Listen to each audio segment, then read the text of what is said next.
First thing you're going to do, you're going to take your aggregate sample and you're going to go ahead and you're going to wash it. Okay. In this case here, you can wash it over a 50. You can wash it normally over a 200. We're only concerned with materials that are coarser than the 50 sieve anyway. Okay. After you wash it, you're then going to go ahead and you're going to break it down into sections. Okay. Sometimes it's 19 millimeters to 12.5 millimeters. It all depends on the aggregate sizes that you're using and how coarse or fine it is. Okay. You have to look in the book to make sure that you have enough material representative for that size. If it's finer than the 3/8 sieve, which is basically the finer aggregate here, it's a minimum of 100 grams, no matter what. That's it. So you have to wash it, then grade it. Yes. Then obviously determine by each grade. Yep.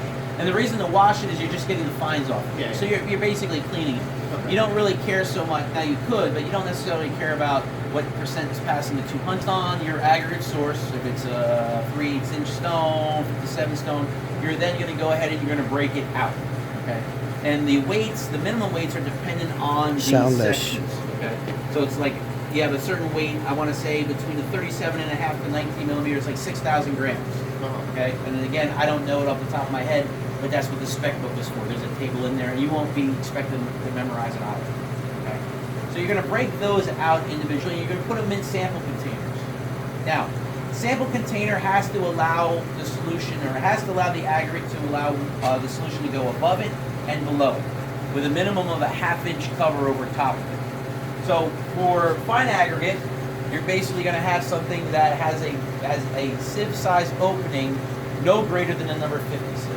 Okay, so this is basically just a small sieve, okay, that the DOT just has out of spec that they use, right? So they're going to put 100 grams of material in here, which acts as a perfect container because of those openings on the bottom, and it allows solution to get into the top. Okay. For the coarser material, the DOT likes to use these containers. Now these openings are smaller than the number 8 sieve. As long as it's smaller than a number 8 opening, you're allowed to use it on the coarse side.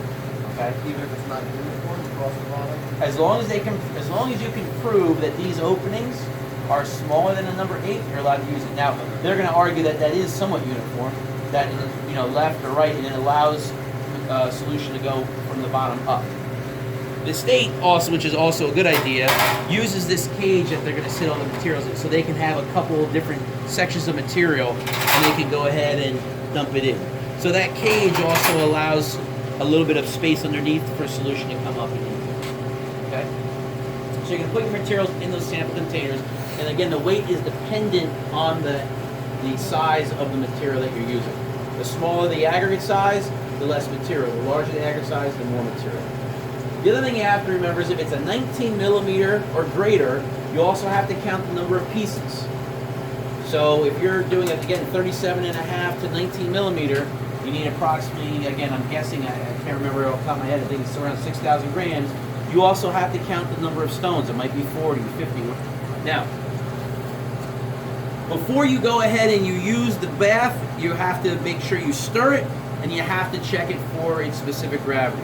Because you know that if it's outside that specific gravity range, the concentration is off. Gloves. Okay? You don't want to get this stuff on you. Down here, you'll have a mixing paddle. Okay? And what you're going to do is you're going to come into the bath, and you're going to scrape all of the solids off the sides and off the bottom, and you're going to mix this up. And there should not be anything floating in this bath. So you're going to go ahead and you're going to mix this up to make sure that it's consistent.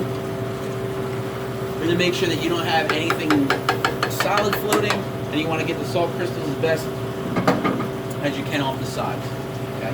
To check the specific gravity of the solution. Now, if this was a deeper tank, you can put the hydrometer directly in. Okay? So you're going to have a hydrometer that's set for the range that you're looking for. So know whether it's sodium sulfate or magnesium sulfate because it has a different required range for your hydrometer. Okay? Come in here, they scoop up the material, they put this back in the solution because it's going to be wet, you don't want to get all over the place, and then they put the hydrometer directly in so they can read the hydrometer out of the cylinder. Okay? Again, if it's a deeper tank, you can put the hydrometer. Now we can actually start the cycling. So all that you're going to do is you're going to take your material, your containers, you're going to go ahead, you're going to put it in, and then you close the lid. The lid should be closed the whole time. Okay? Now, this sits in the solution for 16 to 18 hours. You're going to take it out.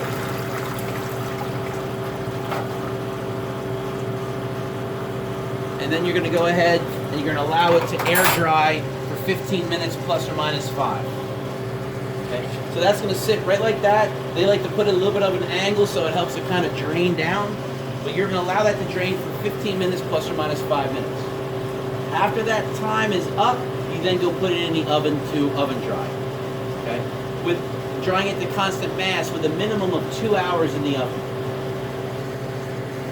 After you've reached constant mass, remember constant mass is a difference less than 0.1% before and after the measurements. Once it's reached constant mass, you take it out of the oven and you allow it to cool to room temperature.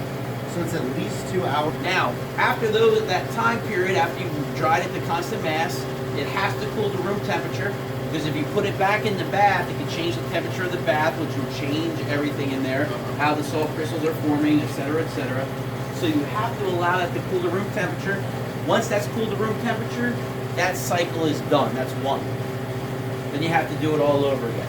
So you put it back in the solution, 16 to 18 hours, take it out, drain it for 15 minutes, put it in the oven for a minimum of 2, dry it to constant mass, bring it back out, cool it to room temperature, that's cycle 2. You do that for 5. Okay? But after 5, you pull it to room temperature, and now we have to rinse it out. Okay? And we're going to rinse it out over here. So, according to the specifications, the material has to be rinsed with warm water, approximately 100 degrees Fahrenheit. There is a range, and it has to be rinsed from the bottom up. Okay? So what we're going to do, if you come over here to the sink, okay, the way that it's set up is there's a little cage on the bottom, okay? It's like a mesh platform, and then we have our sample containers. Now these sample containers would have aggregate in there, okay? And what we're going to do is we're going to put this on warm water. There's a thermometer in here to make sure that we're in the appropriate temperature range. And what we're going to do is we're going to use this little stopper in here to make the water level rise. Okay, so it's going to start from the bottom and it's going to work its way up. Okay, and as these samples are here, the water level is going to come up through the sample and then it's going to spill over. And on top of that, while it's filling, we've got this little stopper here that the water is not going to be able to escape until it gets above the containers. So you can take a look back in there. Scoop it up, and you're going to take your barium chloride, which is right here, and you're going to put a couple drops. Get it. You put a couple drops in there. Now, if it's clear, then there's no sodium left. Okay, give it a little bit of a swoosh. Okay, you would hope there's no sodium, otherwise, well, I wouldn't drink the water out of here. There's still sodium that's coming off your samples. All right, you have to keep flushing. Okay, until that comes out clear, we have to dry them to constant mass again. If clear.